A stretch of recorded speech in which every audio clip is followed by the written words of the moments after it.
अपर्णा यादव का भारतीय जनता पार्टी में अपमान हो रहा है और यह अपमान सिर्फ अपर्णा यादव का नहीं है बल्कि पूरे यादव परिवार का है। ऐसे में अपर्णा यादव भी लगातार तमाम तरह के ऐसे संकेत दे चुकी हैं जिससे साफ जाहिर होता है कि कहीं न कहीं वो समाजवादी पार्टी में पति यादव का राजनीतिक जो शुरुआत है वो हो सकता है या फिर तेज प्रताप यादव बेहतर विकल्प के तौर पर। नमस्कार, स्पीड 9 न्यूज देख रहे हैं आप। मैं हूं आपके साथ नाज़मीन खान। उत्तर प्रदेश की वो विधानसभा सीट जिस पर अब उपचुनाव होते हुए नजर आएंगे।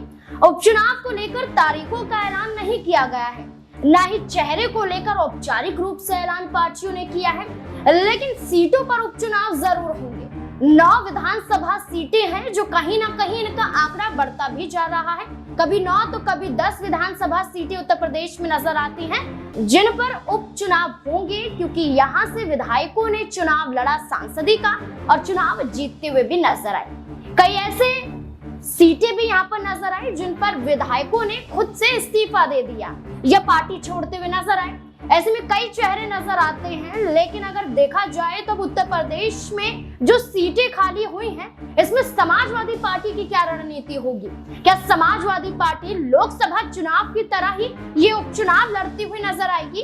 क्या समाजवादी पार्टी ये उपचुनाव जीतकर क्या विधानसभा चुनाव में ये साबित करती हुई दिखाई देगी कि अब समाजवादी पार्टी से ही उत्तर प्रदेश के मुख्यमंत्री का कमान संभाला जाएगा? अखिलेश यादव ही होंगे जो अगले मुख्यमंत्री भी हो सकते हैं। अब ऐसे में ये चर्चाएं तेज हो जाती हैं कि करहल विधानसभा सीट से अखिलेश यादव ने इस्तीफा तो दिया, लेकिन उनकी जगह अब चुनाव लड़ेगा कौन? चेहरों की बात करें तो यहाँ पर मुलायम सिंह यादव की छोटी बहू अपर्णा यादव का जिक्र बार बार होता हुआ नजर आ रहा है। अपर्णा यादव के अलावा अगर हम अखिलेश यादव के भाई प्रतीक यादव की चर्चा करें तो प्रतीक यादव भी राजनीति में सक्रिय नहीं है, लेकिन अपनी पत्नी के लिए प्रचार प्रसार करते हुए कई बार देखे गए हैं।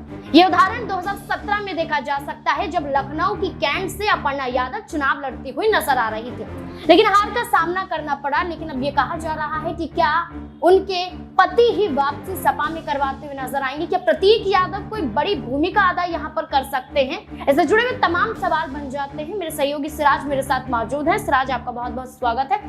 सिराज, जैसे कि चर्चाएं हो रही हैं, अपर्णा यादव का नाम देखा जा रहा है। कहा जा रहा है कि भारतीय जनता पार्टी जिस तरीके से उत्तर प्रदेश में लोकसभा चुनाव के मद्देनजर पिछड़ती हुई नजर आई, 33 सीटों पर सिमट जाती है, क्या ऐसे में अपर्णा यादव भारतीय जनता पार्टी को छोड़ने का ये बड़ा फैसला क्या ले सकती हैं? जी बिल्कुल, इसमें कोई दो राय नहीं है, क्योंकि जिस तरीके से अब उपचुनाव में कहीं न कहीं उत्तर प्रदेश की 9 सीटों पर उपचुनाव होने हैं और ऐसे में अब भारतीय जनता पार्टी के साथ साथ समाजवादी पार्टी की भी चिंताएं लगातार बढ़ रही हैं और जिस ढंग से अपर्णा यादव का नाम आगे आ रहा है, जाहिर सी बात है कि बीते दिनों जिस तरीके से चुनाव प्रचार के दिन लोकसभा चुनाव के दौरान जो है साफ तौर पर शिवपाल सिंह यादव ने कहा था कि अपर्णा यादव का भारतीय जनता पार्टी में अपमान हो रहा है और यह अपमान सिर्फ अपर्णा यादव का नहीं है बल्कि पूरे यादव परिवार का है। ऐसे में अपर्णा यादव भी लगातार तमाम तरह के ऐसे संकेत दे चुकी हैं जिससे साफ जाहिर होता है कि कहीं न कहीं वो समाजवादी पार्टी में वापसी करना चाहती हैं। चाहे हम बात करें कि जिस तरीके से उन्होंने इच्छा जाहिर की कि मैं कैसरगंज से चुनाव लड़ सकती हूँ या फिर मैं रायबरेली से चुनाव लड़ सकती हूँ, प्रियंका गांधी के खिलाफ लड़ूंगी, लेकिन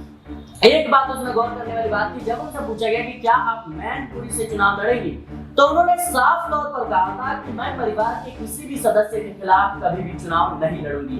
ऐसे में भारतीय जनता पार्टी उनको लेकर के असमंजस की स्थिति में है। ना अभी तक उन्होंने विधानसभा का चुनाव लड़वाया, ना लोकसभा का चुनाव लड़वाया, किसी भी तरीके का कोई भी चुनाव नहीं लड़वाया और अभी तक सामान्य कार्यकर्ताओं जैसा ही व्यवहार हो रहा है। और ऐसे में शिवपाल सिंह यादव का बयान भी साफ तौर पर दर्शाता है कि अपर्णा यादव को लेकर के समाजवादी पार्टी में चर्चाएं हैं वो काफी ज्यादा तेज हो गई है, मंथन जारी है।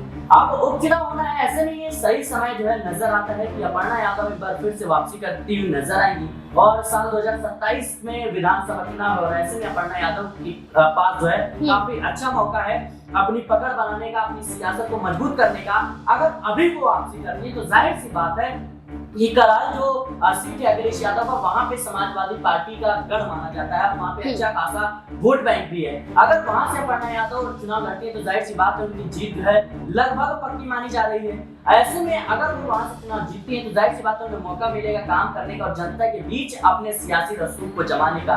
तो मुझे लगता है ये सही वक्त है और इसी को देखते हुए अपर्णा यादव के नाम को लेकर के सबसे ज्यादा जो है वो चर्चा हो रही है। उनके पति प्रतीक यादव की भी चर्चा हो रही है और तमाम तरह के जो नाम है वो कहीं न कहीं तेज प्रताप यादव जो उनके भतीजे हैं उनका भी नाम है काफी ज्यादा चर्चा में। तो मुझे लगता है जो अखिलेश यादव की सीट है यहाँ से परिवार के किसी सदस्य को ही टिकट मिलेगा।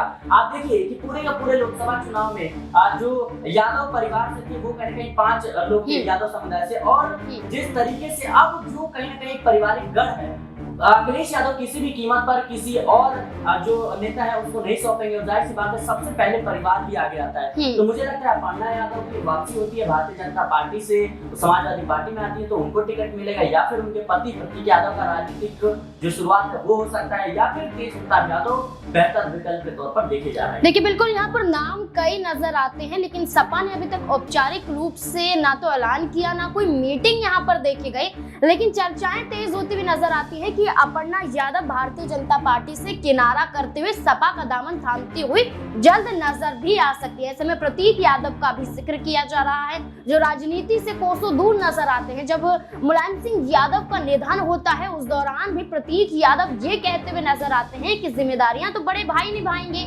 अखिलेश यादव को लेकर उनका कहना है कि उत्तराधिकारी तो वही बनेंगे, तो यानी कि वो खुद सारी बागडोर अखिलेश यादव को सौंप चुके हैं। लेकिन अब अखिलेश यादव का भी फर्ज बन जाता है कि प्रतीक यादव को कहीं ना कहीं राजनीति में लेकर आए और राजनीति में एक बड़े मुकाम तक पहुंचा सके। अब ऐसे में प्रतीक यादव का नाम तेज प्रताप यादव, जिनका नाम लोकसभा चुनाव के मैदान में भी देखा जा रहा था, बदायूं सीट से लेकर आजमगढ़ की सीट पर भी ये देखा गया था कि तेज प्रताप यादव भी चुनाव लड़ सकते हैं, लेकिन वो चुनाव नहीं लड़ते हुए नजर आए, जिसके बाद अब उपचुनाव को लेकर चर्चा होते हुए नजर आ रही है। सिराज, एक और सवाल मेरा ये रहेगा कि इस बार अखिलेश यादव पीडीए के तहत अपने यहाँ पर चेहरों को लेकर सामने आ रहे हैं या कहें कि अपने प्रत्याशियों को उतारते हुए नजर आएंगे, चाहे वो नेता प्रतिपक्ष के रूप में हो या फिर वो यहाँ पर विधानसभा चुनाव लड़ने को लेकर हो, जो कि उपचुनाव होते हुए नजर आएंगे। तो ऐसे में जो पीडीए का नारा अखिलेश यादव दे रहे हैं, क्या इसी के बलबूते पर उन्होंने लोकसभा का चुनाव जो लड़ा था वो जीता है? और ऐसे में क्या यहाँ पर जो शिवपाल यादव का भी नाम आगे आ रहा है? यहाँ पर नाम कई और चेहरों के सामने आते हैं, जिसमें अचल राजभर की बात करें, जिसमें हम इंद्रजीत सरोज की बात करें, तो ये भी पीडीए के तहत ही देखे जाते हैं और अपर्णा यादव भी कहीं ना कहीं यादव वोट बैंक के लिए सही साबित होती हुई नजर आएगी। तो अपर्णा यादव को लेकर भारतीय जनता पार्टी अभी तक सोच विचार नहीं कर पाई है, तो अपर्णा यादव को लेकर अखिलेश यादव कहीं ना कहीं मंथन कर सकते हैं, इस बात की चर्चा होती हुई दिखाई दे रही है। क्या लगता है कि अखिलेश यादव क्या वाकई यहाँ पर अपर्णा यादव को ये ऑफर देते हुए नजर आएंगे? क्योंकि चर्चाएं तेज हो गई हैं कि अपर्णा यादव वापसी करेगी तो करहल से विधानसभा चुनाव लड़ेगी, लेकिन सही मायनों में क्या लगता है कि अखिलेश यादव क्या औपचारिक रूप से अपर्णा यादव को कोई बड़ा ऑफर देते हुए नजर आएंगे कि करहल ना सही तो अब अंबेडकर नगर, वरना फिर आप यहाँ फैजाबाद से चुनाव लड़ते हुए नजर आई? जी देखिए, मुझे लगता है औपचारिक ऐलान की जरूरत ही नहीं है। अब शिवपाल सिंह यादव ने जिस तरीके से बयान दिया था, जाहिर सी बात है उसमें पार्टी में मंथन चल रहा होगा जब भी बयान दिया है, और बिना अखिलेश यादव की इजाजत के वो कहीं ना कहीं इस तरह के बयान नहीं दे सकते, क्योंकि कई मौकों पर देखा गया कि शिवपाल सिंह यादव और अखिलेश यादव के बीच भी कई बार विवाद देखने को मिले हैं। तो ऐसे में बड़ी सोच विचार तरीके से जो इन बातों को रखा गया है, और जाहिर सी बात है जब अपर्णा यादव ने तमाम तरह की बयान जो दिए थे कि परिवार के किसी भी सदस्य के खिलाफ चुनाव नहीं लड़ूंगी, तो अखिलेश यादव और पूरे के पूरे जो समाजवादी पार्टी के बड़े दिग्गज नेता हैं वो इस बात को बखूबी समझ रहे हैं, इशारों को कहीं ना कहीं अपर्णा यादव को वापसी करने की जरूरत है। और जिस ढंग से शिवपाल सिंह यादव ने बयान दिया था, मुझे लगता है ये औपचारिक ऐलान से बड़ा था, और जाहिर सी बात है खुले मन से परिवार के वो सदस्य भी हैं, वो कोई बाहर के सदस्य हैं नहीं, तो जाहिर सी बात है कि वो कहीं ना कहीं खुले मन से जो है शिवपाल सिंह यादव ने बयान दिया था, वो एक औपचारिक ऐलान ही था। और ऐसे में अब वो कह सकते हैं खुले तौर पर तो नहीं बोलेंगे कि अपर्णा यादव आइए हमारी पार्टी में शामिल हो जाइए। ये तमाम जो रणनीति है ये भीतरकालीन तय होती है और जाहिर सी बात है कि पार्टी की रणनीति है और देखना दिलचस्प होगा कि अपर्णा यादव इसको लेकर के क्या कुछ जो है कदम उठाती नजर। एक और सवाल यहाँ पर सिराज ये रहने वाला है, चर्चाएं तेज हो रही कि कांग्रेस पार्टी भी सीटों की मांग करती हुई नजर आ रही कि वो कुछ सीटों पर उपचुनाव लड़ना चाहती है। समाजवादी पार्टी से मीटिंग की बात की गई है कि कुछ सीटें यहाँ पर कांग्रेस पार्टी को भी दे दी जाए। क्या लगता है कि जहां लोकसभा चुनाव सपा और कांग्रेस ने मिलकर लड़ा और कहीं ना कहीं वो जीत हासिल करते हुए उत्तर प्रदेश में तो नजर आए, क्या उपचुनाव में भी ये गठबंधन देखा जाएगा? जी, मुझे नहीं लगता कि उपचुनाव में ये गठबंधन देखने को मिल सकता है। हालांकि अगर गठबंधन होता है तो जाहिर सी बात है भारतीय जनता पार्टी के लिए झटका होगा, लेकिन अखिलेश यादव इस बात को बखूबी समझते हैं। जब सीट बंटवारे को लेकर के तमाम तरह की बातें हो रही थी लोकसभा चुनाव के दौरान, तो उस वक्त अखिलेश यादव कांग्रेस को ज्यादा सीटें देने से सहमत नहीं थे। वो इस बात को बखूबी समझते हैं कि अगर लोकसभा चुनाव में कांग्रेस पार्टी अच्छा प्रदर्शन करती है तो जाहिर सी बात है उत्तर प्रदेश में एक नए विकल्प के तौर पर कांग्रेस पेश हो सकती है। और जाहिर सी बात है कि लोकसभा चुनाव तो समाप्त हो चुके हैं, ऐसे में उपचुनाव होता है तो एक आध सीटें अगर कांग्रेस पार्टी जीतने में कामयाब रहती है तो भविष्य में जो है आने वाले समय में वो समाजवादी पार्टी के लिए चुनौतियां ही बन सकती है। और पहले भी आम आदमी पार्टी के